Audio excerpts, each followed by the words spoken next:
Ko kori ke u whanga mohe ngahi talwhatapu ko tō pē ku wha o atu pe mihe ni ka tak pē ki I mau e whai te piho no tā ia tuka ki lawa ki Australia whai hiwa. Ito ki whainga ke kumi ai whai te pi o ku toi ka katoangi ki lawa o tā ia tu he proklama hoko. Ko kori ke u whatolo atu ki a hau eki ka pē ko ki hataki lotu. Whatapu atu ki he hatahi whanua pē ko ki he tonga ko toa pē kuongo atu kia I tau proklama ko ia e ahoni. Aia ko e proklama mawaheni ku mau whahoko atu I he wiki ko toa pē me heni he taimi ko ni. Aia ko e proklama hulo wifi pia mo Kafrika stake. O ku whawhiawhia whoke tau wao mai ki he tau wiki e taha ko ni. Ko e proklama uloaki whoki na mawhahoko atu I he wiki ku osi.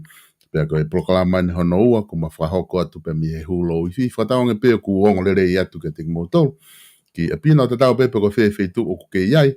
Whataonge pe ku ongo atu ki te koe, pe ku mō kataki ka moto ki share atu pe tau proklama ke tau inasi ai mo ke nau tolu kotoa pe te ki nau iloi o ku whahoko atu ai polokalama koe ni he taini o ku whawhiawhia foki ai hoani ke utaitai lerei a Kafoika ki Amerika lahi o ku whamawhana foki ai hoani ai malawa ke mao whainga maari mo ke mao mo ui ke talawa o te whakahoko i ta polokalama hono ua i he ahoni pe ku whatawange pe o ku lerei a mea kotoa pe mi Amerikana Kafoika au ku tuku a te whainga maari ke ni ke te koe whewheha ke Amerika pe ku whewheha ke family. So o ku o te whamalola ki radio kai pe ki taitai lei ko whai mai motua koen. Ka koe mea whawhiawhia ia koe tau o wheha aki mo ui pe o kai ke hataha e mōremi. Ka ku tume mua solo ke ngau aki ai tala whakatapka kato ku whangau aki he whakamawholareani. Kai ata pe mua mua ke hu whangatuai ko ngā koe polokalama ko fotu koe hulo wifi. Ka koe tupe mua ke whakatapa tupe ki a haueki kai pe whoki a hamatapure. Kai pe ka kai o tau mea mai ko ngā koe ki polokalama ko ni. Kau kore whakamone pe solo ku iai pe mua ki whanongo nongo whamike ki whakahoko atu e solo ki mua ia pia toki lere ai polokalama. Koe ki whanongonongo koe ni o ku whanongonongo atu ki kainga Sacramento ko toa pe kai pehe ki he patoa, pehe ki he peki. Koe kore ni ki kainga Sacramento o ki ai teu ki whakahoko e whakataha lahi. Kau whakahoko e ni i he aho hongo fulu. Kau whaia ke tua sila koe ni koe ua noa taha fitu i he ono tolu aia koe saute ia. Ko koe tau peu ke whie loto ki ke lava mai kia ke tau kau i he whakataha koe ni. Koe whakataha e ni ke teu ki hono whakahoko e tau aho whakamanatu o whikau aki pia moe tuku whanua. Tau pau ke tau whakataha kotoa ki he tua sila koe ni ke api o pasiri o whahiua ko ia o kune loto ai ke whakahoko aki peki ai whakataha koe ni. Ai o whaia i he ahongo furu pia ko tau sio ki ai koe haha whau ma whotutu ai kāinga ko pau piki whahoko piki kāinga ke nau lava mai ki ai. Pea ei pia mātai pia moe whin mātua ke tai tare beha tau hina vai pia ai ke tau whataha.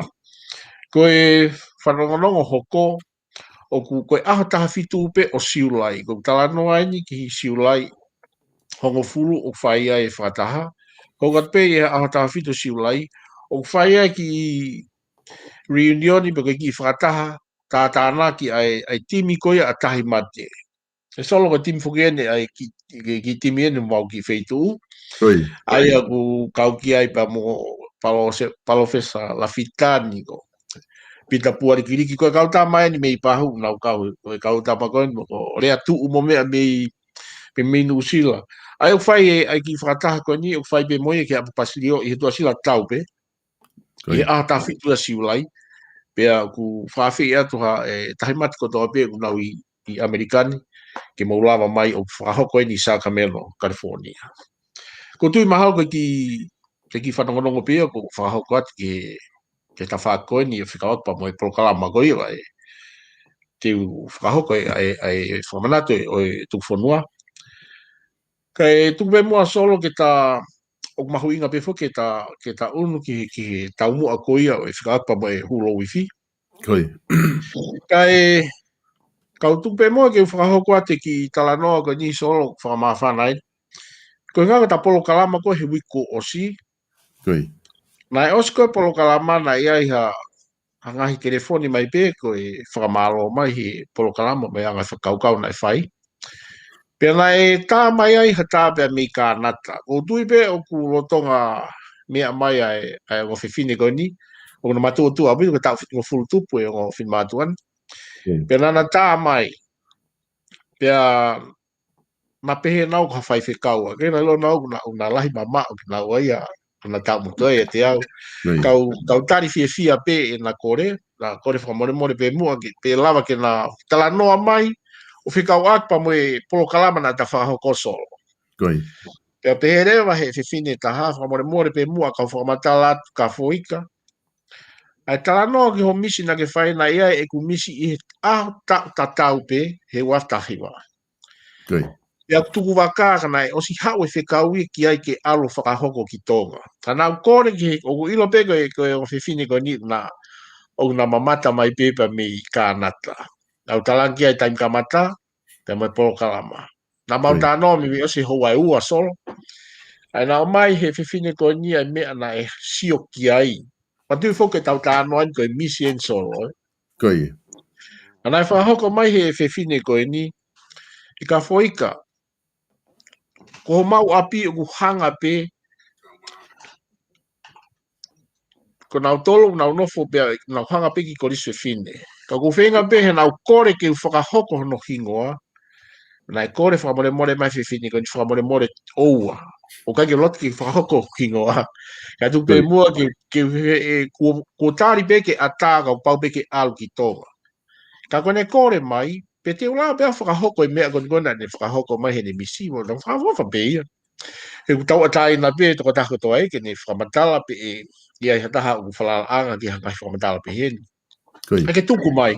Pana hangara me video whakahoko mai ka te au, ai ne pe he, na e mohe o misi, pia sio ki ai o ku ha ere mai ai tahine kuini ku o unga whanua, kunsa ote.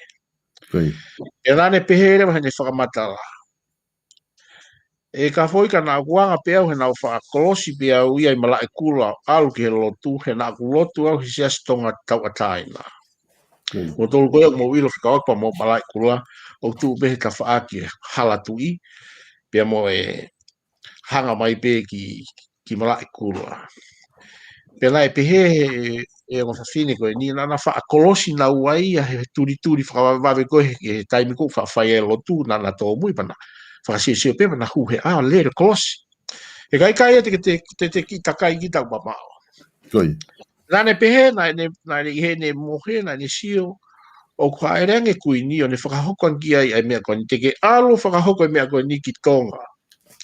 Pea ko mea pāko pe koe tau hutu tamurea he ngahi ta whaaki koe ni ka hikai ke lava ke tuku ia solo ko pau ke tau whakahoko tau tolu ia. Koi. Ai mea ia o whakamatala he whiwhine koe ni.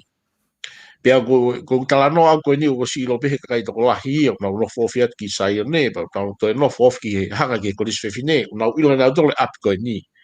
Pea ko hai toko taha koe ni. A te tu peke tā noa pehe ai mea nai hoko. Nane pehe nai hang ki ai tahine kui ni, pea koe wholowholange nai kui ni. Te ke alu o whakahae ni ki atu pō wono, koe tu i o tonga ni. Pea ke oange ki ai mea koe ni. Pa ne hanga rewa o puke a hono tō kupu ke ni mā ne hanga whakafō nai ke tau rea mo ni ko hono ni mā hiki ki olunga pa ne hanga o ngāu e aki o hange ha tu ha fo i pulu o ne whakafō poto i hono ni mā. Pea koe ni wholowhola ni ke tāhine. Te ke alu o whakahoko ni ka tupo ono. Fie mau ke ne rea ake ofa kotoa pe ke ka inga tonga kotoa pe o ku ihe kolope. Fie tu kotoa pe unau nofo i fie kotoa ni. Pea ke talaka nau tolu, ke nau tūki olonga taki tola e taha. Amerika, pea osi, pea awe hanga tonu ki si aina to tongi mo ua. Pana oho wari tala noa koe ni. Pea pehewa tā noa, pea maafana e tā noa e fine motuani. Pea nani pehere wa teo, e ka foika. Nai osko toa e umea ka toko ni na agusio, o ku mafuri pea mo mala e kula ia e fōtunga. Koe unga, koe wholofulange taine. Fie mau ia ke whakahoko mea koe ni pakua pau ke alo whakahoko. Pea pehere wa he whiwhinega te au talo e kuwhihia i kāna tani i he waftaha hiwa o kou kei whakaambi ke whai mo alu ki tonga, kei whakahoko. Ka kone kore hanga ton pe ia ko unga kone whanongo kon koi ki he ke polo kalama, he ta polo kalama solo. Pea nane tā mai peo kore whakamato ato mai peka te au. Ka pau te ke whakahoko. Pa te hanga pe mua whakahoko ate mea koe ni, ka kua pau pe ke alu ki tonga. He kou kei tāri pe au ke awa mai, ka alu ki tonga whakahoko no whatongia koe. ai koe tu ngai na ai tala no ni pa na ko ilo pe hingo e fingeni na ni whakahoko mai pe ka te au ka na ne kore mai pe ka te au ua mua ka fui ka te ke whakaka koe mea fuk e solo ka bai ka ke te ha ki tu a hoto hingo a ke te tala ha mea pa ku ia i rewa e ngahi sio e me ngahi turi ke o e whahinga o ngongo pe he ni ka koutu i pena ne o se whakamatala mai pe e ia pa moea ngai tu mo nau api nau hanga ki kodi se fine pa nau te hanga mai piki malai kula o se mahino fua pe ke kakai pe koni nau nofa nuka alofa pe mo kakai nau nofa mi kolo motua nau ilo moe ka nofa ko ia pe mi longo mo mea nau ina to ai to taha ko ni ai ko to taha ko ni ku matu tu au pit ka te whalala pe ke ne whakamatala he ko o ware he ne tā noa fuloa ka te au i o se tapolo kalama ko tala noa ia ko whika aku pa mo e konga ko ia ka utupe mua solo ke u lave aku whika aku pa mo e mahu inga ko ni koe e ku teke ko whika aku pa mo e hulo wifi whika aku pa mo e tunga ko ki ai whanua e whakamawhana ke te au e aku wakai hifo ki e tō wholofola e ne awhio hano hufi koe kon whenisi ai sias wesiri ana na e whakahoko e ua pena e lave ai e tamatu i ki ngahi mea mahu inga au pito e solo ai ne tō wholofola koe ni whika waki pa manehanga whimau ke whakatataha a ke nofo a meri noi tonga ai koe konga fukia e tau mua koe o ko uhinga kia whika akpa mo e hulo wifi ko pau ke tau whenga ki tau whakalere he koe mea e whakam ki ai ne a whio ke whakalere e whonua e nofo ai au ne la vea whika waki pa mo e whimau o bito peke o whakatahataha i ngahi whamiri koe unga ke nau lava o whakatupulaki hanofo merino i he society ka kua pau peke tau whakahoko i ngahi nofo merino society a solo i he matuaki i he mea koe whakalere pea ka pau pena ke whanau ke ki tala whanau nongo koe ni ki koe ki whakataha koe niko whai koe niko ke whai sa ka meno u whea mau o koe ke lau ia pe koe tū pe koe o whawhanua pe koe paki pe koe hape hatu unga ka koha tonga koe o kuke ofa ko tau whanua mo mai ke tau fia mo tau tiu ke tau whamanatu ai ngā ue tū ki mua nai whakahoko he ulak wha ahono tuku ho tau whanua ki langi pea ka pau rewa whakahoko pe he pa pau ke tau toi whai pe ai whonga ta tau ia ngahi ulunganga ui kai ke toa ma tau ai nofo a kāinga ko pau ke tau whai ha whakamore mua ai koe konga whakia solo ko whenga ki ai ki whakahoko he konga lahi e whanua tau te whito pe ki he tai nimi ngahi mea koe no koko kai lave ai tamatu i he ni tō wholofola kauai ai ni lave ke tohi isai a wahe ono taha vesi hiwa utala noa ai Maria ai tō wholofola i tamani o ku lava ke hā mai ai i he taimi unau hai ki tu ape mahino re vai utala i nau ngahi hako pea mo e tau ngahi whanau tupu he koe whanua na e tāpui kina ki tau tolu ki langi, he? Pea koe tau mua whoki ia u hinga koe paupi ki tau whai tau tolu ha whakarerei i he nofo koe he taini mi. Neo ngau whai ha ngau e kai tau lape tau tolu ia o whakarerei i koe kakai tonga pe tau tolu. Ka paupi te tau unu whakatape tau tolu neo ngau pe ui ai e ngahi tui ke he ngahi tui whakapolitikare. Pea iai pe moho o mau, pa iai pe moho ku mau. Kei ke tā kei whakataha ke peke taua e tā whi ofa aki. I ka ngā he koe nofo foki ato ngā ia solo o ku wheulu lufi e nofo o ia. Pea ku whekaukau ake ngai whamiri. O ku whekaukau ake lahi o pita ngai whamiri. Ange pe koe si tupu ai mutua e koe ni. Tupu ake o ia e konga lahi ia ko lawe au ia ki ha ano. Ke me aina e si toa i hoku ki kakala koe ni pe me tu i hanga nā. Koe no uinga pe koe whikaukau aki anga tu ai whamiri. Pea toi ai pe pa musi o kukonga oku ki lo whanga. Ki ta whaki a tamai.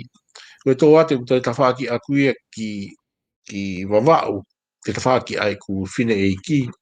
Ka ku o tau o tau nofo ko nofo akainga pe tau fe whaka apa aki ngahi nofo ko tai nimi ko whato ngā i solo kai ko tō tangata fo o ka kai ki tau toi puke pe e ngahi ke rei ko ni e tawhia ia mei tonga kau tau whakampe ke ua tawhia i tau lotu pe pa tau ilo na i tuk whanua pe whai si ono tuko o ki tau tōru ko e kakai tonga ki langi ke whai mai hono tau hi mono malu ko uhinga e tau mua ko koko te kia ki hulo wifi ko hulo wifi ka ni solo ko ke te ke pe fie maa ke whai whakarerei ka pau e tuu ai whanua me pureanga ko ni ke nau whakahoko na e aha toko taha solo na ne i text maka te au pe mai e ka whoika ko ai he ia taha pureanga ko ni e ai haane hia he mea kona o ke tānoa ki ai pau kore whamore more ai tangata ko kore whamore more atu pe o kai ke uhinga pe ko te hia pa te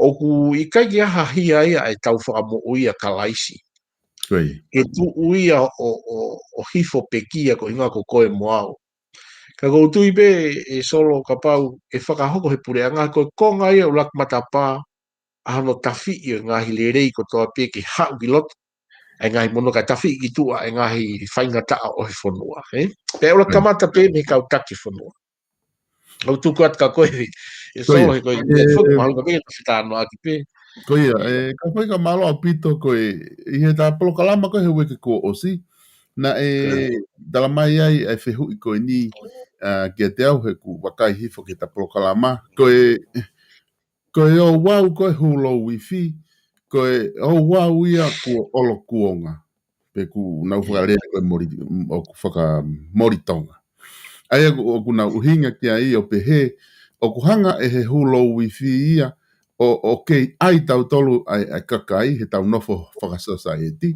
koe haa tu i koe haa hou eiki koe haa pamoi kakai ai o ku ne hanga ia ai ki tau tolu ki tau kei hoko koe kai nanga e whanua pe koe haa mea vare pe koe lewa ke tau lava tau tolu o toe makape hake me fo i re volo ko ia he tau nofo ka aku mahu inga foki hange ko ia ko ke o mai ke na ta tala no pe foke ko o si ko e weekend e te ki alu ke loloto ang e te tala no he hulo wifi ka koe na ko ke kamata mai ko hulo wifi ko whakalerei ai au ko ikai ko ha ko hange ko whakau kau ko ni ko mai ka kai ukai ko e vai haka he maha ko rea ia mahino whakatonga ko ha te alo o kore whakamore more ki hataha ko ngā ku pehe ku te alukita o puno ki ai mo vai haka ke taha ko ia.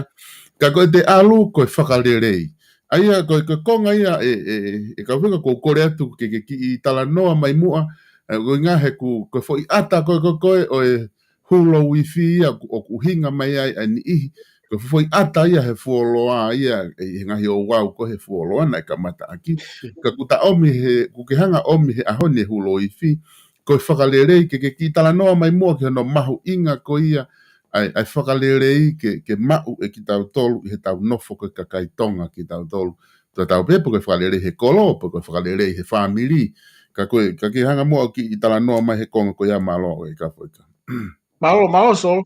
Ka tupe maa solo ke ki tala noa atu ki he hulo wifi o kulahi mahalo ai toko lahi o tie ke nau mea ai hulo wifi koe na e whai koe i he taimi na e relai koe a niua. Taimi a relai niua o te ki whaere, toko lahi ka wai mua uia, te ki whaere. Ka nā aku whanongo tono au he mea lahi na e hoko ai solo. Nai ave foke kakai koe ni o mai o nau si ave holo ngahi kolo. Pea o mai e taini kunsalo, te o ave no kai ngā tuku ki tataka motonga, pe mo la paha. Pea e whainga nai ave ki e ua. Pena tu whaholo e kainga koe ni o kumi hangai whitu ke nau si alu ki ai. Ka ke lawe i pe foki solo koe si kainga koe ni, ka te hiki atu solo ka whanua fo o. O mahino solo, o ki kai ke ai hao ngou e ai, o kai ke ai hao niu ai, o kai ke hao fumango ai. Ka nai ilonga si hiki mai ka kai koe ni, ka nai to ton ke tauri ko toa ai o whahano tari welcome nau tolu. Ka e tupunga i he nau si o mai koe unga koe vela ho nau whonua, panai to tonu ke ai haloto ofa i he kakai koe ni. Hana tō si ngahi ko vi e kainga o tahine kuina. Nai ngai ko vi lai a mita solo ko whanongo ia pa nai kawai pepa mo mau whitu ua mau tolu nai ai si kai nga niua na nau iai kana tau sio pe na nai anau si whaingata ia he no fō ko unga ko to onga ko nai whai ka nau tolu pe nai fu hou hau lahi a pita ko chalo te ngahi pe hono kai nga pe nai whakaha pe o a uki a nau tolu ton ke sio no kai nga ko ni ko i tataka montonga mo lapa ha Pea nā rau whakaukau ia we whakapoko hou hau e tahine. Tau o mua si whai ha hulo wifi ki a te ia. Ko i ngā ke lolou. Ahano whina ngā lo koe anga nā nau whakahoko i siono kāinga. E solo, koe hulo wifi, o kui kai koe tūpea whonua ao, alo pe koe tūpea pure angao, alo. Ko tamako tau whaahau tu pou whai, hene kei Koe ongo alo pēni o e kamatui, o e tahine kuini. A tau whaahau tu pou wha, pia pehe ki a klinis whana whehi tu pire haki. Kono alo pēni nai o mai o whakamu o mua. O si nau mu whakamu o mua ki palasi. O pehe koe whakamatalana nau I palasi. Tia I peke lolo e whina ngalo e tahine. Alo a o ki alake la a o ki I vela. Mahalo ko awhio I he tahine, koe toi ai ke whewhe ko si onongo alo tonuena ko mawhai mai ake kore whakamore more koe hulo wifi. Pea lolo urewa no whina ngalo, Aia koe whahinga ulungaanga solo, o bikai ke pehe koe hulo wifi ia, koe ko ngai o whakamore more he whehalaki o ngauen o ku whai, ngahi laka o whehalaki. Koe tō wholawhala e tamatu I solo. O giai fo I rea tapu pia mo ene a whio, e ngau eki fo I rea he te tō wholawhala koe tae whakawhie maari. Solo pe koe haha o whakatonu rea ki fo I wholawhala koe ni. Tau whanongo ko tō pe koe. Ka tō mai pia mo nau ngahi fofo ngā ai fo I rea, o gi kai ke iaha whakawhie maari, pau to tonu lewi tau ilo giai ai ngahi mea lahi hoko ai. Pau kua urewa ke tau whai he wawe tahau, to tonu ke whakaukau I behe taimita tau pe ia he pare mia taimi ko ia, pia nau hoko rewa whai rewa mea ko ia he wawe taha, ke whai mo whai ha whakalerei ke whare. Ka ku, ka e alu pe ia lo pe hange ko nia o pehe, sai pehe koe whilau lau, ka tu pe solo kau ki lawe at ki he lawe koe na ai whie mau, hange ko ha mea e ku olo kuanga pea motua. Ko tui pehe ke tau lawa whakaonga I he koe whewhe nai ai aukai, o olo kuonga ai aukai, o tala mai pike tau koe aukai ia, koe whakahu mai, koe konga ia, pau ke toko ni ia, neongo ho lotu mai, ka kua pau ke whilau lau. Koe konga ia whilau lau, neongo pe tau lotu, ka pau ke whakamamahi I ho tau sino, ke awhio o mai kia e ne awhio, aho tau o tua, o tau whakai fuefuat kia e. Kau ana tau lotu pe pa tau tala pe kai whakamana more pe te kualat ke me ai kau tangata whakaolonga tonga kau kai ke kau ku lawe pe ki ai he mahu inga. He kai ke tau lawa tuku ki mui ai whilau lau. He koe ngahi mea nai o mai he ni a whio ko tau tu I ko tau o tua ke tau fouangi ai. Ko pau pe ke tau whilau lau. Ka he tamita tau pe o toi ta wholawhala mai pe ai otua. Ka o ka teu ha o whilau lau. Ka ku iai hao wā ki haki a taha. Pe ko si au toko ua. Tuku ho o whilau lau o rewa ho o hiria ki he es whilau lau. Hao tō mua whai ha o whakarerei me toko taha ko ia. Ko whai konga ko nof ki ai solo. Tō mua whai ha tau whakarerei pe toku whai rewa e tau whilau lau. He koe tau whai pe whakarerei o tari he o tua he tau whilau, o tari he ni awhio ia e king tupo ono, a e tau taki whanua ko tō pe, moi mea ko tō pe tau whai, pe e whakawhie maari. Ko hinga whoki o ko teke whewheka he mea ko ni solo, ko no ngahe koe mau lahi na e whaike. Nā ku kore at whoki e solo whamane more ke tāi ki fo I hiwa ko nā koe wha uena e punake o iloa o wawau. Sunia tu ini au pupunu. O ne wha uai ki whakapo ngai mea a ha mo heofu. Ta anoa ia ki he ha ere wakamataka e ne awhio. Koe alu pe koe kumi ha ngahi monu ia. Pe ha oko mai koe unga koe whonua he taimia na tau. Nau ke i tupu hake au solo he taimia whaingata a. E nau ke i lere holo pe nuka lofa si ai ngahi mi alahi whakalakala. Kana e kaue ai ene awhio tau wha a hau tu pou wha kua unga whonua. Ai ene ngā ue osi kia verenga. He whenga mai whonua. Pea osi e hono mau o langa pea si tutu ia. He si kakai u ki kai ke nau mahi noi. Pe nā nau tupu haki he taimi koe ni. O kuongo e ka te au ia he nā aku iai tonu ai whaere i beri lo tonu ka alofa solo. Pea wa inga holo he ngai whitu koe ni ku lu helo ai. Lau kau aki tungi a keiti. Koe ngahi kakawa ia. O whi mau koe o kuhinga kia eku kipolo kalama solo. Tumua whakamore more ki he ne awhio he tutu na e whai ke whonua. Kono uhinga pe he koe kakawa ia na isi. Te nau matua ki he haa mo he ofu. Ka tu wat peka koe solo ku. Koe oku maoni a pito ai whakatala no ke whai e oku e ka whai ka koe whakaukau eni oku o mai he time koru ta o mai ke whakamatala ke hulo i whi oku tala mai tau tahaen e heneri oku koe hulo i whi koe hulo i whi koe whaka ilonga ia o loto mawhesi mo loto maulao ai koe hulo i whi ai ku ta whakarea taua e koe hulo i whi koe whakalerei ai koe konga ini oku loto ke ki whehu ia ta rewa he ta nofo he foi konga koe ni koe oko ilo i foke oku hanga e hulo i whi o teke mo whakamahu i ngai ai tui pia mo hono whare pia mo kau hou e ki mo anga e tau nofo koe whakasociety oku talamai foki e he ni ihi oku kaike nau pou ki he kakai koku nau whai teke koe ni ke mea kotoa pe ta wha mahu i ngai e tui nau tamai na tau nau ofa pe na tau he tui kau nau talamai oku iai e kakai ia oku nau hanga na tolu o whainga ke ngawe ake tui ai huafa koe tui he nau ngahi mea whaka fie mau kona nau tolu ka koe uhinga e mea ku loto ke wha amalala mai ta wha aki koe ia koe ha uhinga oku ke teke malohi ai i he ta wha aki koe ni ke tau whai e hulo i whi pa mo whamahu i ngā ai tui o tonga e solo whamalo lahi e whehui me whakaukau o mai ki ulawa tāri atu. Ko uhima pēr ko teke mālohia he ta whaaki ko ni solo he ko ilo ko sio whaka e te au pē solo. E lahi ko niko e whe paki ko niko e pē alohake me ngahi tui whakapolitikare o nau ngāu e aki i he ngahi mea ena kai ke anga maheni ki ai ko tau ene tolu ngofulu tupu tolu ono i ko nofu Amerika aku solo.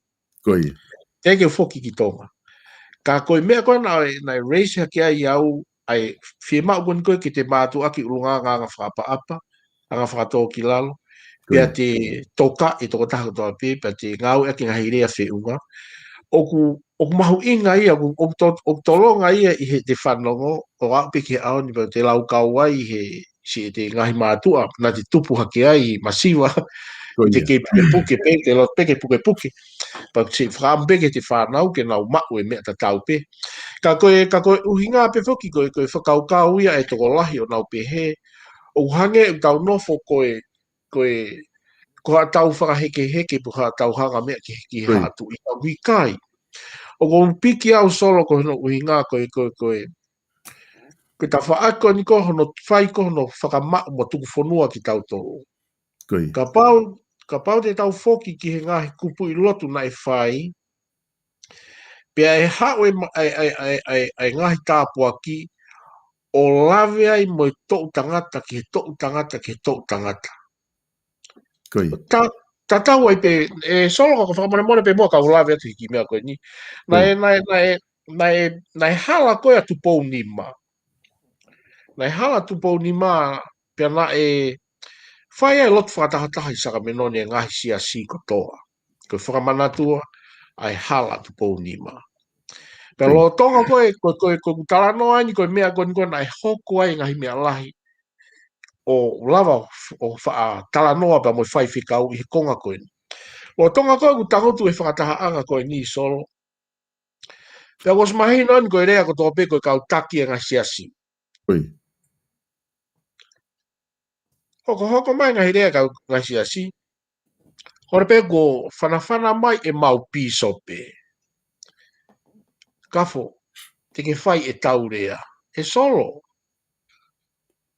Koe foi pasi foi puru whai ngata a mo o ni solo. Koe ngā he koe foi puru peia a ana. Koe ngā he koe taki au siasi. Pea to e whakapapau ia tu koe mo pe ku totonu ene uhinga mai. Pea ne kamo mai ka te au. Solo nau kukui o whai rewa ki lo tapu pepa mo e kau mamata. Ko kukui o whai ku loto kore whakamato ato ki o tua. Ke hua i mai mua. Ai mālohi o ene rea. Pea mea ha ere mai o whai ene rea ka tuku peka te au ki whakafofonga. Koi. E solo koe mawhana lahi. Au beke taim koe ki hoko ai ku rea ki whahoko e rea whafofonga i sia sin. Pena ku alu ki loto ki mua whakahoko mai rewa. Kono mo nio na ia na e mawhana lahi. He nā ku lawe ai solo ki he fwoi tawhako ni ki he tuku whonua. Koi. Pea lawe ai ki ngahi mea konu ki lawe mai. Ai afungia mai ngahi tāpua ki mehe tōu tangata ki tōu. Pana ku lawe mai ki he kakai ko toa kōku nau hake he fulot whare rotu. Ko tōru iai ho mō ngahi. Sio mō ngahi whāmiri mo mō whānau o kui he tai. Nea ngō pēku ku alo i nā wha ere i nau tōru i Amerikani. Kau kei afungia ngahi tāpua koe ai i nau tōru he tau nofo pē. Me tau whalala. Pea me tau rotu. Kono i ngahe ku o si tuku whonua ki tau tōru. Pea malu i mai me laki. Pe ko whepea wheitu alo i hatonga. O tau tāpua ki ia. E solo. Koe tō wholofola koe ni koe ai tamatu iho no hufi. Ai konferenisi o wesiri ana i eua. Koe konga ia o ene tō wholofola. E tāpu e kina, e tohi isaia wahe ono taha wesiwa. Tāpu e kina i mo ngahi hako pea iloi aki mou tolu. Koe ku kakai.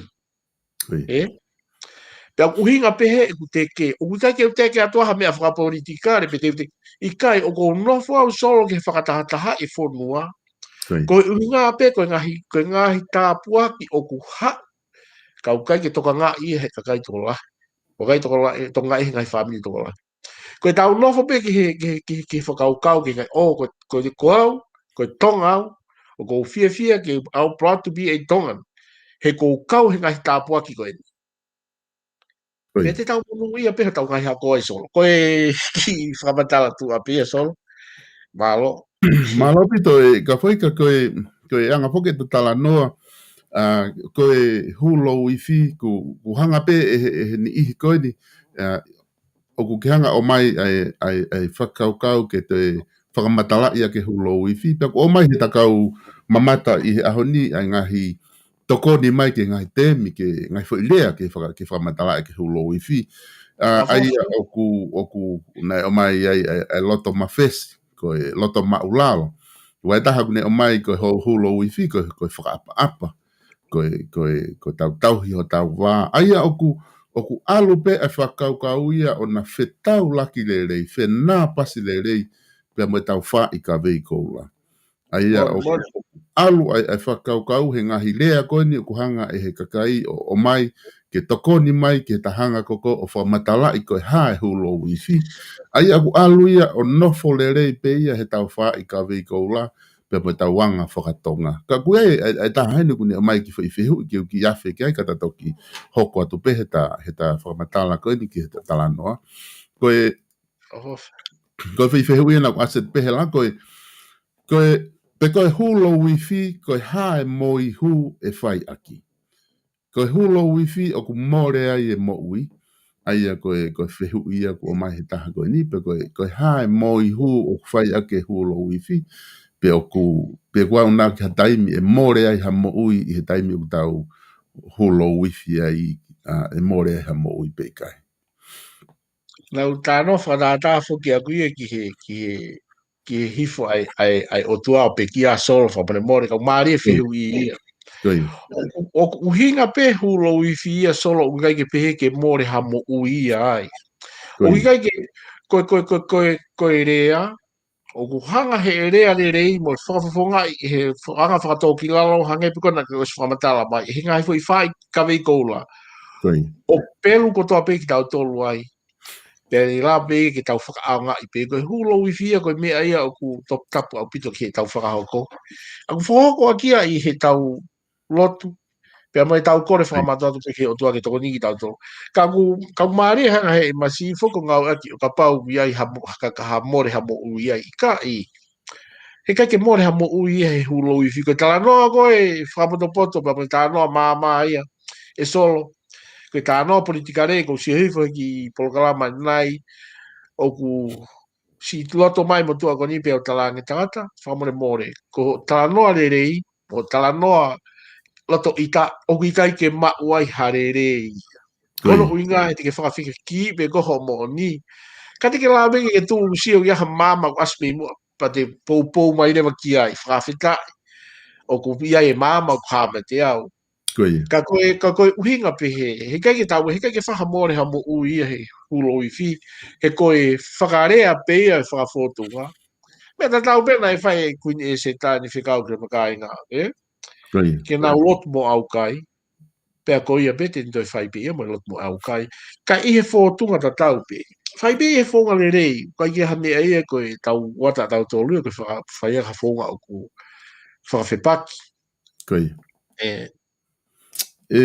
Ka whoi ka ko o manatu ki he, nei whai whikau Wesleyana ko manase ta whea na ni whai ne malanga wha evangelio. Pena ni hanga o tala noa ko nipe ko ke manatu I pehe he ta nofo ko ni I he hulo wifi, he ta whamatala ko ni he hulo wifi. Ko na ni pehe na ai ngo tau te hina na ai na ki area. Ko ngo tamai ta whai ta pena whai na ki area. Pea ne si hoko na ke o whiha laki hono tuki I he tamai ta hai no te hina. Hono tau ke te o si to o tō kovi o mālolo. O mate osi. Peko ni tala noana ni pēne, ala tu e whai whekau koe ni ko seni turi koloio, ki he priso neo ni ki ai pia ni talange rewa ni area koe ni ki he toko taha koe ni talange whato mala, pia ke tari o tua ki ho mo ui, pia ni talange rewa ki ai. Nai kai ki toi fie ma uia ke more hatoe, ke toi ringi hatoto, ka ke toki tari o tua. Na as fe unga pe ai toto ko ai ringi ko he kolosi kare vale ka ke ko fu ki fa lotu ki fo ya fe ko ya ka ko atu pe au ya ko nga ko tatala noa ko ni I he mea o ka wai fa more me ka ko wai fe hu o mai ta ko ni ma inga ke ki tala noa mai e ke mai ta ko ni pe ko le ke ka mama ta ke ka fanongo. O ku matari le rei pe ke mo tokoni mai, mo tohi mai o mai, taimi konu tau tala no ai, tau whenga ke tau tifai ne urea, e pe mo urea tonga, aunga ke he tau whanau I murini, e lava ke mo tokoni mai ke tau tala noa I he ngai ka venga ko ni, ko ngai ka venga mahu inga au pito, o ku eke mai taha ko ni, ko ha ko ai moi hu, o ku whehu I whoke na mai taha ne, nai paku eke mai he taha ke, ele riani ko ha moi hu e solo mahal usai ke tuku at ke mitia ki tua ke nau hu mai o tuku I mai uhinga moi hu he foi tu ko e hulo ko ia ma ia ko ngani kuma o atu e gainga ke mo tokoni mai I ngahirea ko ni ko ha o ate ka foi ke mo tokoni mai ke no whamatala ai moi hu ke o ngā ke mahino ki tau kāinga, ko ha aia ko ha homo definition ki he moi hu, ku ngawe a ki whogeni he taimi ko tutu ai ko e whei lau, pia o ku whia mau ke nam kakala mo nam lerei, pia maa mea ko toa pa te tok whai whei lau, Ko ngā ke te au ko koe ki he orita whi lau o ku tari he o tua e tau moi hu ko whai ki ai. Ka koe anga pia e ku whakakau hoke pehe, ku mea ka ku mahal pe e ka paa e hala pia mo manatui whoki o ku kai ke mafu expert he urea tonga Ai lau. ni tonu, ai ni Mama tonu. ka koe ka koe ka koe ta nofo koe ni i he hulo i fi i he mahu inga koe ni hulo i fi pe moe ngahi wha i ka vei koula o ku ka hanga ho wakai ki ai o ku ke whakakaukau o ku mei he kou so tatore ka pate tau pehe whakapa koe ofa koe tau hi wā ani koe o ku te sati ke tau koe kia hame e ai e whihalaki me hulo i fi koe ka hanga o whakakaukau ki ai kene tuu koe e tau whaikawe ko lape me hulo wifi. Koe koro moni fuku nai au na ke ka koe uhinga koe foi oku ngā tatau pe i hanga i whakafotunga e whai ka veikola i hanga i uhinga. Ka koe foi ngā ue ia koe foi ngā ue ia oku haki tua, Ai haki tua koe tau loto whakato ki lalo mo ni au tau ngā ue aki e ngahi mea e whonua. Nana wanga maheni hono ngā ue aki, koe whakahaki tua ai tatau pepa mai ta noa koe ni ko whika pa mai whakaifuefa te vita, Pea oku mahu inga foki ke tau tio, o iai ngahi mea e whema o ke tau mea he tau kauta, ke tau whaka ao ngai. Pea tau lava rewa. Ma tui pe e solo nau ki lavet foki ki he lot au kai kon kona e whakahokon koe he siasi katolika, E ka te nari e ne hanga ko whakahoko, maa lahi pia whakamawhana e nau hanga whakahoko he lotonga fo i o wau ko ia, Pea kokulawa tu mahana pe na o toko ono pe toko walu e nau hanga whakahoko koe ki fo i mea, pe ospa nau, Pea hoko tu rewa e nau o wau anau tolu. Ka koe whakafotunga pehe. I he taimita tau pe ke i whakahoko pe ai au kai. I he taimita tau fi. Fo i mea ta tau pe ia. Kau hange u toi anga whakaapa ki ta whaka ai ngahi mea ni nau whakahoko ai, E taimi li te tau lotu pepa tau tulu tui. Ka koe taimi koe nai tutua e ngahi eswei lau. Pea nam kakala ia e o tua i ngahi whei lau ko ni ko ne ilo koe whei lau mo oni anke te ia. Tari o tua ia whei lau. Tari o tua whei lau. Ne ango pe koe lotu ka kuia ia e loto hounga ia o koe niko nau whai maha whei lau, Nga tu pe solo whamore more. Nga tu whai mai pe e whei lau a kia tutuka nai whai e ngahi whei lau ki mua ia e ngahi tui lotu ke hena anau o mai tangatama ngahi fua uruake o tutu ki nau tolu, Ai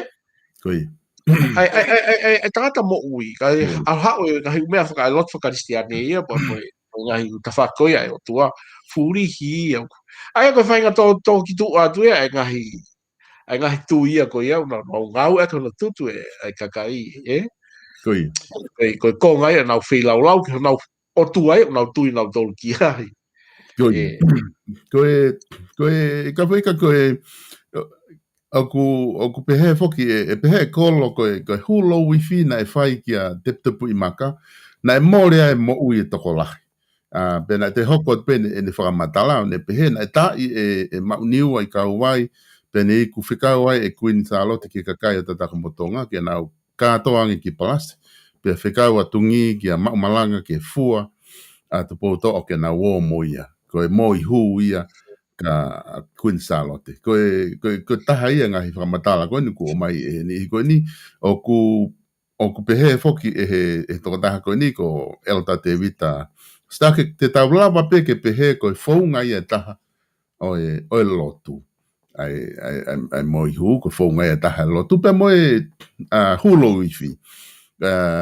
Pehe neri ia koe moi aho ni koe whakatomala pe liliwanga, Aia koe ngahi whakaukau ia ku o mai he kainga o toko ni mai ke ta whakamatala koe me polo kalama ku ta whai. Ka koe ta whoki mai ke ke hulo wifi pa me mahu inga koe ni o hulo wifi. Aia koe ne tu wana whi whakaukau o ku lava pe ia o apply e hulo wifi ki ha whahinga re volo pe o mo ui o tau nofa ula pe apply ke family o ku lava pe apply ki ki he nofo ngahi siasi ko nofo ngahi kolo ko ne tu rewa ko he tai nimi ko ha me na ki whakaukau ai ko fe taimi na ki whakaukau ai o ke mahu inga ia he hulo wifi ko foi whatongia to tonu eni o to tonu ke tau unu ki ai ten whakatahataha e whanua. Ma whaatara no mai foki he taimi kong ki mui mai waftahi wa pa moe whaiwhekau mo pita pua. Ma whaatara no mai wahi taimi ko ni ma whaafilau lau ma whaaukai. Ma whaalotua o whikau aki ma ngahi mea go hoko ko he mea pa mau loto taha peki ai ki tau loto peki ha toko ne o tua whikau aki pa ngahi mea konu hoko tau ki whanua. Ko ha tuu hake haki kakai e solo o whai haki foi whakaukau o mahu inga ki o tua ke whai ake haki unu peheni ke naa tokoni. Pea alu o au ke tuunga, ko haka o hake ai ki foi whakaukau ki he o ma tangatani, ke whai whekau ki a pita pea mo takwhatani, O kore ko tango se tamo ke mo ki alu o ki teke e hulo wifi. Pea ne mane na foi mare tu o taha pe tu kuangi pe na lere pe na polo kalama kana no fo whakaukau ko laki me ani fie ma ko ke fai laki me ani laki fie ma ke whakalere i ko e tonga ko laki fai ha whakamore more ke tu i kono uinga ka tu lava fai hono whakatataha e whanua pe aku alfo kia tō ki loto e solo ko usia pe solo ko lahi ko niko hono whakalavea i hataha pe whakamamahi e solo he kai peke toi sai au te ke tā pe ko matai lavea ta tau te ki ngo au pe ke ngo noa solo e kai peke toi tafoki au ia mo ta ia te uleanga ta pe au ka ore pepe ko fefe tu te ta o ke ta whakawheki ki whakapolitika re ka aku lava pe ia he whaunga wharerei e lava pe ia tā noi le rei solo pe e lava pe ia tolonga pe lava pe ia o tawhia ngai whainga tā kon hongo ke whanua ko tupunga na ula vai ke teke me an pe au pe ana ku lele ki pologarama ma hoko tu o fa to ni ma ke ni ai ko tu o wai e tau na o silere tu o tolo ki pologarama pe au ki tuku pe ta mai ka kai to la e ke mai ko ha me ko ka fu ko ke to lere ho ki pologarama ko tala o novo pe ka o si o pe ke hanga ai mea ko malere ke fonua ko tu e wani na o si whamo ke foki mai katoa ai kai ngā pia mo malanga aho ni sol ko tau tānaki ai kakai ko tau mu ai hulofi tau tānaki kakai o te tau hanga toi whakalawe tau tānaki tau tolu he kei mālohi ange pe mālohi o tua ia he koi whonua ia mai o si tukua ke ni whai mahano mālohi Paka tau hanga me tato whalere whita whako ia ku nonga mea ko toa ki whonua sol ai e to mua kamata pe kau taki o pure anga taki nga siasi ka mo kamata pa ia he siasi katolika fana ia fo bet ko ya ne tu fo ko heta tala no ke fonua e tau ko ilo pe fo ke taimi eni o malohi ai e whihanga hangai e kakai toko lahi ko i ngā pe ko teu koe whiriwhare area ko teu wat fuken ke fai whiriwhare area e ka foi kai novema pea neongo kua upia ke ngai family te sa kita tu mai to family kita me ta fa ko tu ia me koe tu atu kita ia ta fa ki ko te tu kita ke me fa politikare ko ka ke ta hinga ka ko no hinga ko ne tu ko ni o ta tu ko ia e fai ngata pe la leva longo a me fe kolosi aki ai kakai i ngai me fa politikare ko nga ko te fili ka ko hanga ko ni o mai ko ni ai hulo wifi ke o mai ko me ai to ton ke tau fai tau ngau e whakataha ko o ke pehe e lava e hulo wifi ke ne solova e palaparema whakapolitikare tau iai ne ngo ke tala mai ko ko hame whakapolitikare hulo wifi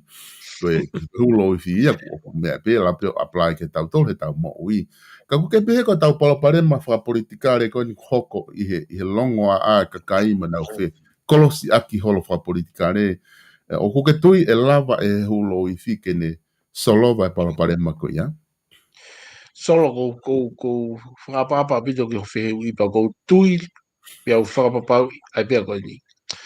Ka pau na kos tala noa peki mua he program ko si solo.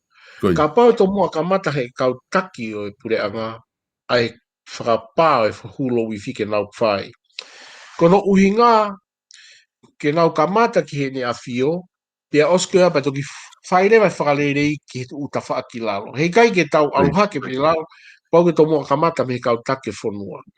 Koi. E tamita tau pe kuno hanga, nea ko pe koe pure anga ke hena nau whai e mau lahi ke whonua solo. Koi. Solo ka whia mau pe ke whai hano whakalere. Pia ka nau ka loto tau o gui kai ko mea koe ni e solo koe nau tu pe nau loto tahaki ai. Koi. Ko tā solo, ka laivi mai pe hoko ngahi mea koe ni, e automatiki pe mafuri e tō ngā i he ne ngō i whakalau maari e pe ia koe mea to tonu en.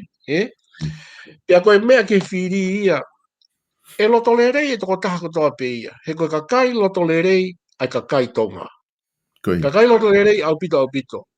Ko tau tolu, tau no haki, ka tau ato sio ka taha whainga taha ia pe whakaofa, o tau ofa. Pa kai pe koe nā ku whehi ai, te toi hanga ke pēo ofa ai. O mō sio ke ai ofa e tonga. Koi. O si e solo e tau whapaniri ai a hai, si e ne whai kowi mai. O tau atu si atu si whakaofa ia he te mea, o tau asi ke ne ki mea whaka eiki. Ko hunga pe ko tāpua kena e whai ki a tau tolu, ono tuk whanua ki tau tolu, o awe ke tau hi mai mihe o tua. Ono malu ki tau tolu. Kau kai ke whemau ke tau hanga ve teki mo whakangalo i ai u tāpua ko ia. E koe tāpua ke koe na e stuku ia ki a te tau tolu.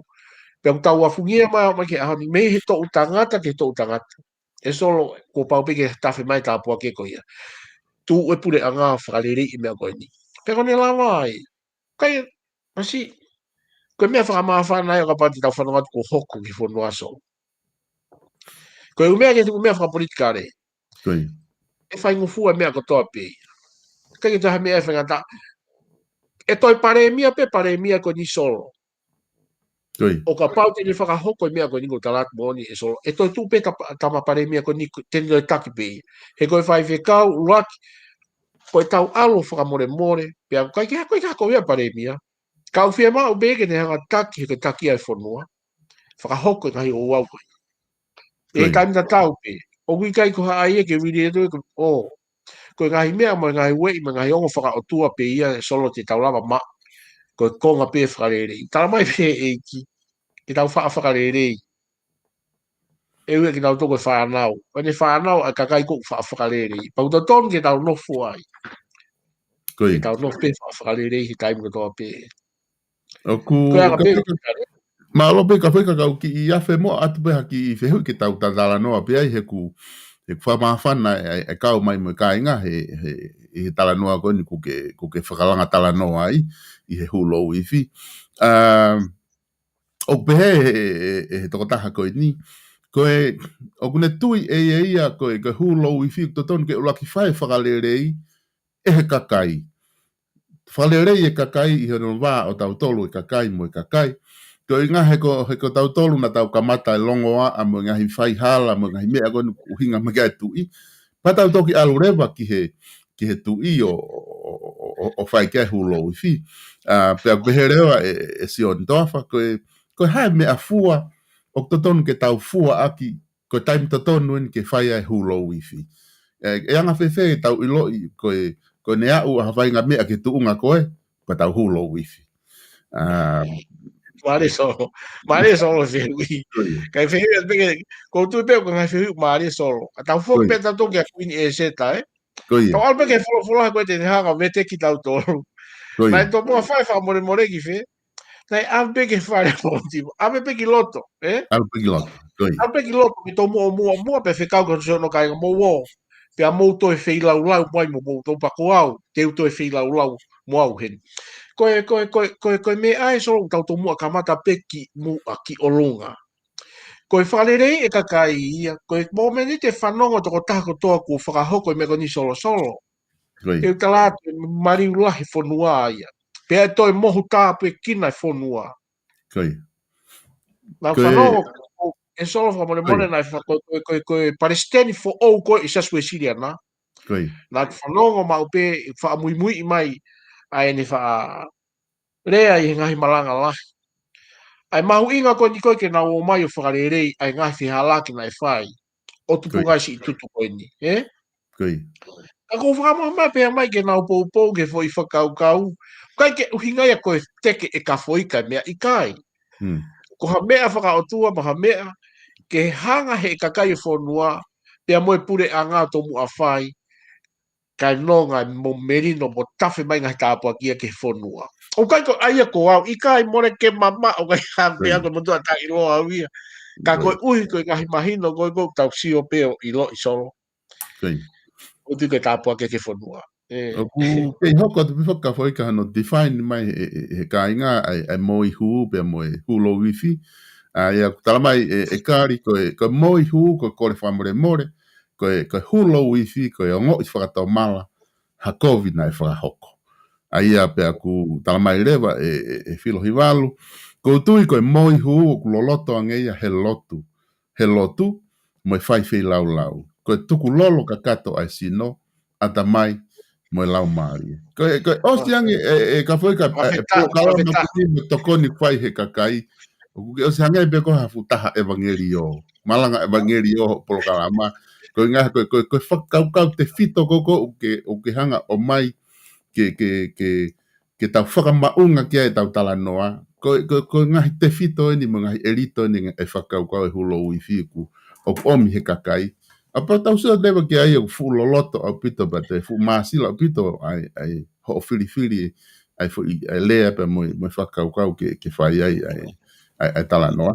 Ka ku mahu inga pito ka foi ka ko inga foko ta taimi ka ku wilo pe ku fa mafana ai tala noa mai ho taka inga ka ke o mai pe ha whakau fa os do ha o fa ma opo mai ki ta por kala ma ko ni hulo I fina na ki tala noa e ka foi ka mo fare ice mo pultosa ma kita no mo pultosa ko nga na u tama he pultosa ka mari ai fui whakau ko na mo ai hulo I fina fai ka foi ka pe ku fe unga pe ia mo ka foi ka he ko me ai o ne practice fa a ho pe ia hulo I fi api e pure la hi ka ku me ka te la vai to me ka foi ka ne mo ui api ka ko ne lea mai o ne walk lea ko ia ko la ia bo sa ka foi asi o ko whakawhita I mua solo ko ka tata no he o pepa ko whakamalo pe ko e kia ngahi mea mahuinga solo tai whaikia la pepa ko la pepa pe ki ngahi mea ko pe te malanga I peo solo mea to tonu pe ko whakahoko pea ko tama ue ko whakamore more ngahi ko pa ko kore whakamore more pe ka tako si aga whai ngahi mea tai whiunga I hanga whono ngā taimi ka ko manako pe ki whengi whakarere ka koutui o tāpe kina pe tau tolu solo pe ko e ki motua ko ka whaika ko hae ne mea ma ko hae ne mea wila mo kai ki aha mea tahe te ukau au ai I lo e mea ke whonua ka koe uhi pe koe e o mai pe ngahi ongo ke tau sio he tau ofa ko tau ki whonua e solo pea moeanga e tuunga alwaki ai e whonua he aon whanako pe ke kisi motua pe mei tonga matanoa ni nai o ne tala noa mai ai ki he mea kutu uki ai e whonua pea ne pehe mai ka te au ka whaika o kulahi e ngahi pisinisi ka mata ke mate pa mo ngahi whangi I whare koloa e kautonga to lahi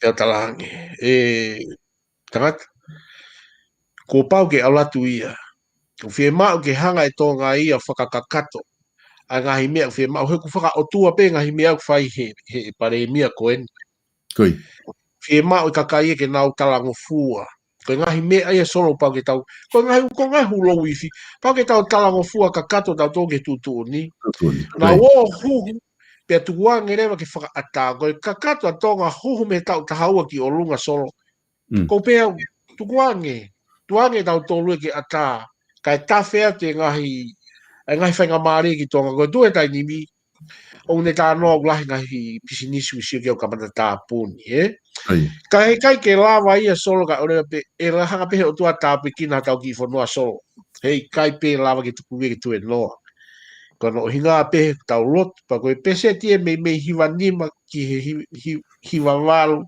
o koe kakai nau si tui he o tua.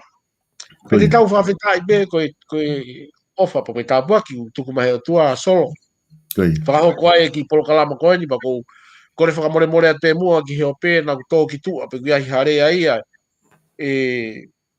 I kai ke whiunga pa mu whakaukau o kore whakamore more atu. Tuku pē mua koe poto pē nia ni mui koe fie tokoni pē nia solo ke teke pēha whainga whakaukau nā lawa ke ao ngātu ki hakakai te anga pē whugira te au. Whamalo lahi atu solo koe malo koe mau whenga maari ka koe hange pē koe lau ki fo i hiwa kona na ke tāni na i koe hiwa i koe whau i tangata i koe ni ke si ha ere holo ai ene a fio tau whahatu po wha koe kumi pē ha pulo pa uma kumi ha ngahi le rei mai whanua ko tonga. Pea whamalo lahi atu mau whenga maari o tukat ka te koe solo malo o pito. Ka wai ka ko ke mua ke tatuku e polokalama a honi ko mana tu i whaki na ke tala e whanongonongo e whai whakataha ai tu koe ka pek pea mo i hena o ke tala e whanongonongo ko mo whima o ke mo whakataha whika o ke mo tuku whanua ka ngai ko te tala noa koe hulo i whi o ke whewhe e kakai koku nau patoa mo kakai koe ke nau pek mo tu o tari nau tohe whakataha koe ke tuku whanua pe koe kulupe ua o kuki. Koe mea maari e solo ho lawe mai kau ki whakakakato ato ere vai. O ku ata e nia ki hataha pe koe tonga. O ku ia e kau tangata eki o mahu inga au pito solo o ku nau kei mo ui heni. Ku kakai toko lahi na mona mo hanga pe o mea ai a makatu a koi. Ko makatu a koi ko senturi laui o ku si tau hiwa ko fulutupu. O ku ia kakai mahu inga solo ke fie mau a pito nau tohe nau kei mo ui. Tau te whito ke kakai me wawau o ku ihene kakai o nau kei puke pa moi konga lahi o ngahi whaamiri. Nā nau kau e nau whangakui i ngahi ngāu o tuku whanua. Ka koe uhina lahi au whai ai ko pau pe ke whai e mea ko ni solo. Ka ko kore a pe ki he whaamiri tū pe moi whaamiri pe ki moi ofa whanua. Po he ha pe hatu unga o ke iai. Hau pia moi patoa mo kata ko mea mai. Mo mai ke tau ngau e whakata. Pia koe ko ngai o hulo uwhi mo tuku whanua. Pia moi tau ngahi mea ko tau pe o whakahoko. Koe kakai tonga tau tolu ia na tau fi o whaaki, koe tau fi tau laki, tau haki, tau lululu, tau anga whakapapa. Ko whambe solo e toka pe he ai hoko atu e polokalama koe ni. Pa koutu i pe ka pau te mau whotutu e mau polokalama solo pia mi o mahino e mau whataha he ahongo fulo siulai. Pia mahino rewa mau aho koe te mau whakahoko ai e mau ki polokalama i saka menoni. Pea ata pe ia ka feitu pe i sore ki pe ko Hawaii mo fe unau fie o mai o eva mai. Ka te utukuange pe ke to mua o mai ngai whakaukau ai whakataha. Pea mo i kakai. Fie mai toko taha toa pe ke te rea ki hono loto. Pangu ia e tuunga koe tau whakapapa. Tau toka e kau wai. O unau ia e kakai unau toi matutu angi ke mai nau ngai whakaukau. Pangu e look forward pe ka ngahi mea mahu inga e fie ai. Ka koutu e fie ko toa ai he na sen askati pa mohai fua e kāinga o e si kāinga rei mātua ko kāinga pe fokia oku ko tui pe te nau fie ke nau tuku mai pa mo e whanga mo puna o luka alala nau heni o nau heni sa mena pa ko tui pe te mau whai ha polo kāma lei ma loa pito solo si mata whakuia ma loa pito e ka whaika pero ilo pete tato e polokalama pe i taim tatau o e wike kahau hoko tae tau tala noa koe ke hulo wifi pe aku ta ke whakawhi i peho tau kāinga mo te mea mai pe he taim tatau o e wike kahau ke tau te hoko atu e tau tala noa i he hulo wifi pe aku alu pe tai mi he ta tala noa e polokalama mo ne to e loloto ange mo te alu ke te whalahi ange e ta whakaukau pe mo o mai koe hulo wifi pe mahu inga maari lewa ki ho tau kāinga. Pea ku tāna whamalo atu he tokoni ko tau pe ku whai mai ku mo whai mai kāinga. I ho mo tala noa mai he ngahi rea koe ke ke lava ke mafu whamatala i lele ia tu ka kumo o mai mato ngai uhinga te fu matu aki maria nge mo whaafofa pe ko tui mahalo ko ka kano ia ta pon kalama pe ku whamalo la het ko ka foika ko ke fua fa ngata a ko ni I hono o mai ono puke ai whakau ka hulo I fi ke lava ke tau tala noa I kakai he public pe lava ke tau wahe ai mo kai ngatonga ko toa pe ke tau ngau aki ai whakau ka ko ia ka u ofa ke te koe pa mo family ka ta toki whetalo aki I he wikau Malo pito o Ia, whātu. malo ki koia. Toki whengai e fwoi hiva koni na ta ai ke ta ngau e mau ki pēka I kumi ha fwoi hiva ku o kai ke motu mo kakato ko ngā ke ta tā mau pē ta polo kalama I he wike ka hau. Ka neo ngoia ka tau toki ka tau mawai pē ai ka tau toki tā e tau hiva I he wike ka hau I he ta polo kalama ka wika. Malo pito. Malo pito mo mea. Mea.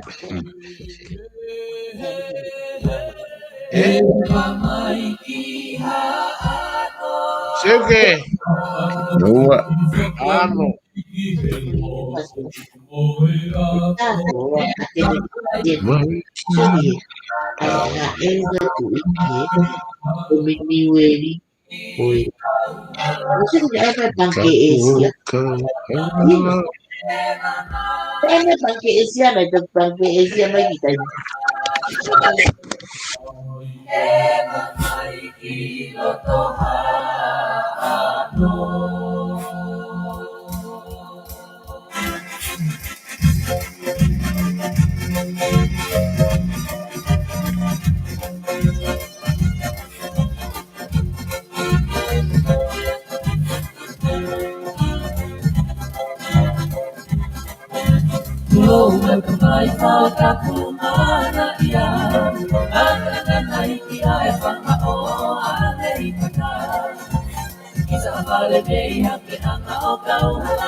Isa ala nakali o hala elani kau hala lalo ai mohe o e tamahai e habe to ke boe mana o hala no ai to ne uisino e apalo Tulo mai kamai pao ka kumana ia ana nai ia e panga o ale ipata Isa vale bei hake anga o kau hala na hi koi tau langa na moa mo atuna Isa ala na kali o hala elani kau hala lalo ai mohe o e tamahai E habe to ke boe mana o hala no ai to ne uisino i e apalo to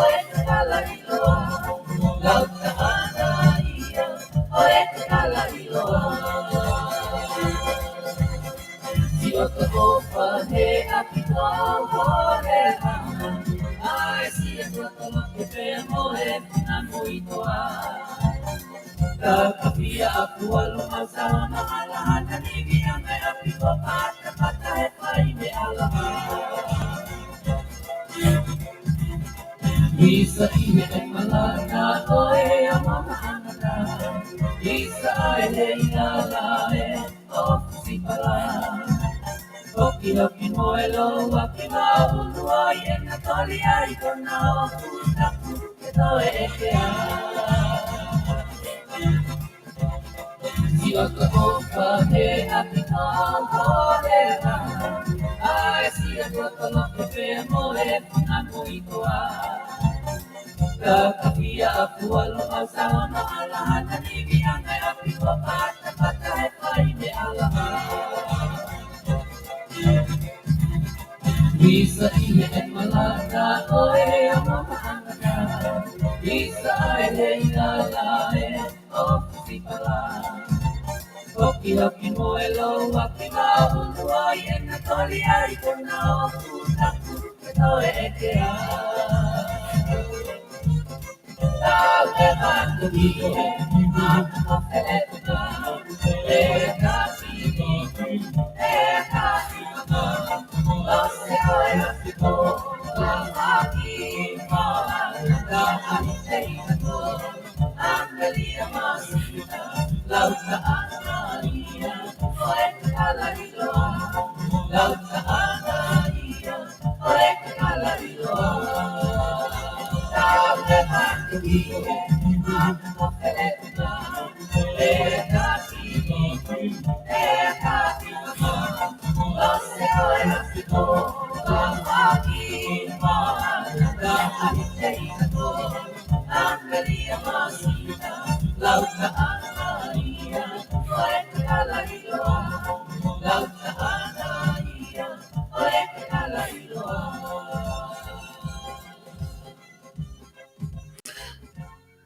Whamana tau pēta o Polokalama hoko, koe hoko ai whā i he taimi anu Silani, aia koe hoko ai whā, pe koe hoko ia e hiwa i he taimi koe ia Amerika, hoko ai whā he taimi anu Silani i he ahoni, e whahoko atoai ai fofua Polokalama mawahi koe ia koe foki ki api, pea moe kantiteiti o haapai taha tolu, ko siwa tauwha. Hoko ia ai whā, ko haua e taha mui konga, pe hoa ua miheni, e whahoko atu ai Polokalama koe ia. Pe foki ki he langa whanua, a rei mātua e muri e whahoko atu ia i he ono o e ahoni ai pe.